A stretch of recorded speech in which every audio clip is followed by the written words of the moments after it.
ప్రముఖ రచయిత, నటుడు, సంపాదకుడు, వ్యాఖ్యాత, విలేకరి, తెలుగు సాహిత్యాభివృద్ధికి విశేషంగా కృషి చేసిన మహనీయుడు గొల్లపూడి మారుతీరావు గారు.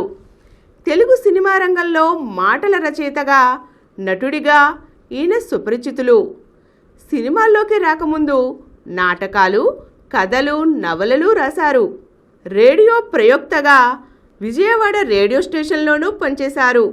ఆంధ్రప్రభ ఉప సంపాదకుడిగాను పనిచేశారు. సినిమా రంగంలో ఆయన మొట్టమొదటి రచన డాక్టర్ చక్రవర్తికి ఉత్తమ రచయితగా నంది అవార్డుతో పాటుగా మరో 3 నందులు అందుకున్నారు.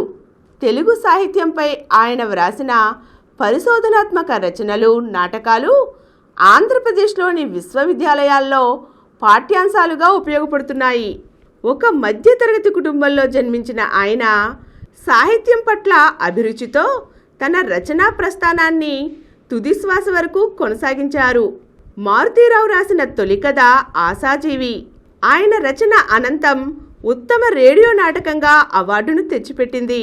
చైనా విప్లవంపై ఈయన వ్రాసిన మొట్టమొదటి నాటకం వందే మాతరమును ఆంధ్రప్రదేశ్ రాష్ట్ర సమాచార శాఖ ప్రచురించింది. అప్పటి విదేశీ వ్యవహారాల శాఖ మంత్రి పివి నరసింహారావు దానికి ఉపోద్ఘాతాన్ని రాయడం విశేషం.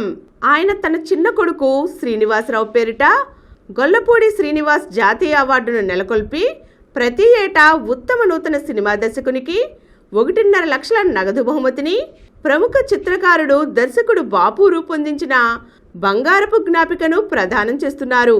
మారుతీరావుకు ఒక్క భారతదేశంలోనే కాక వివిధ దేశాలలో అనేక బిరుదులు, సన్మానాలు వరించాయి. ఉత్తమ కథా రచయితగా, నటుడిగా 5 సందర్భాలలో 5 నంది అవార్డులను అందుకున్నారాయన. ఆయన సినిమా రంగానికి, సాహిత్య రంగానికి చేసిన కృషి ఎనలేనిది.